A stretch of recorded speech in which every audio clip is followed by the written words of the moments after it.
update kay Mabilis Cash. Bukod sa nagbago yung kanyang logo, nagbago din yung proseso ng pag-utang dito, guys. Alam mo ba, mabilis na siyang utangan at yes, nag-try po ako sa kanyang muli at may offer naman kaagad-agad. Alam mo na kaagad yung result ng application mo. At alam naman natin na si Mabilis Cash ay installments tapos 2 months to pay. Ano naman kaya ang meron dito sa bagong Mabilis Cash? And guys, may 265 ratings po siya as of now at may 4.8 stars. Alam ko, maraming nahihirapan dyang umutang kay Mabilis Cash kasi need pa ng mga GCash transaction, need mo pang mag-SSS portal, pag-ibig portal. 'Di ba? May ganyan kaya nahihirapan din umutang at mag-reloan yung iba. Pero ito guys, nag-try po ako at may offer siya kaagad-agad. At alam mo na agad yung result ng application mo. Mabilis talaga siya guys. From the name itself, Mabilis Cash. Anyway, let's see kung anong meron dito guys. Legit kaya ang application na to at worth it ba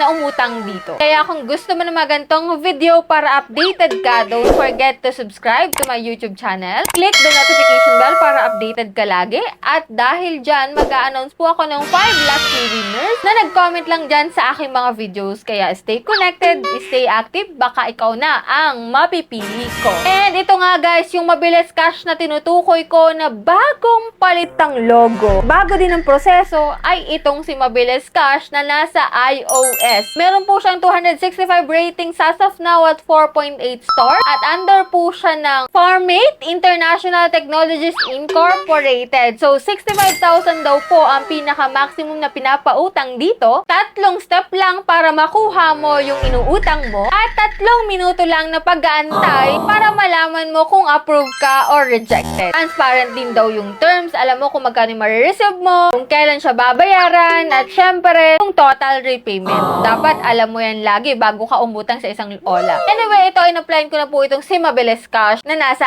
iOS. Kung makikita mo dito ha, 65,000 lang yung kanina na maximum loan amount. Pero nung na-install ko siya, naging 80,000 pesos. So, fast fund disbursement channel daw po siya. And 99% loan disbursement. So, let's see kung 99% talaga yan, guys. And dito nga, guys, maglalagin ako using my active mobile number. And makikita mo dito yung security code, OTP code, verification code. Iisa lang yan, guys. Get mo yan and then click mo yung sign in. And after nun, guys, mag-fill up ka na ng iyong personal information. Kaya kung ikaw ay tamad, panoorin mo na lang to hanggang dulo. Anyway, ito nga. Ito yung mga ID na kailangan. So, halos lahat naman is nandito. So, authentication, mag-facial recognition ka lang po. And then, may personal information kang fill upan. Pusin mo lang to. Sa job information naman, yan, mag-fill up ka lang. No need na dito ng payslip. Sa emergency contact, 3 contact number yung hihingin nila. Kaya make sure, dapat aware yung 3 yon na kukunin mo sila as contact references kasi maaari silang tawagan or i-text. Dito guys, sa payment account information, pwede po sa GCash, Paymaya, Coins, and GrabPay, and any bank transfer. Dito guys, ito yung first loan ko sa kanya. 2,000 pesos. At nakalagay dito guys na ang disbursal amount is 1,200 na lang yung marireceive natin. Talagang transparent siya guys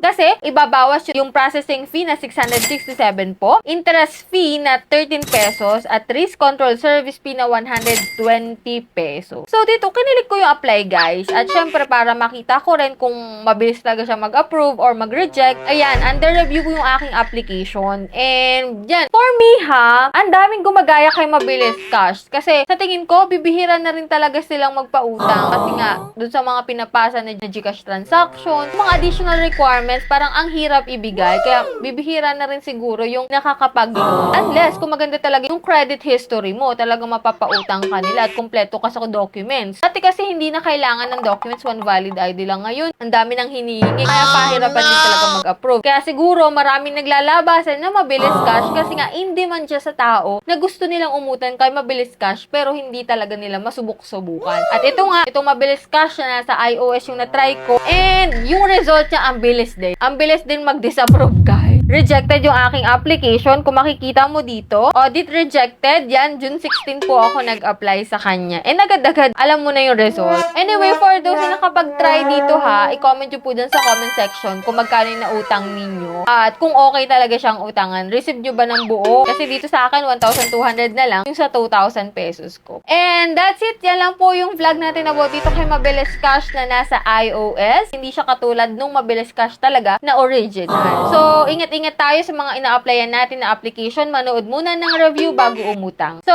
that's it. Sa mga hindi pa dyan nakasubscribe, just click the subscribe button, turn on the notification bell, and be updated sa aking mga latest uploads. So, bye-bye na muna for now, guys. See you on my next video.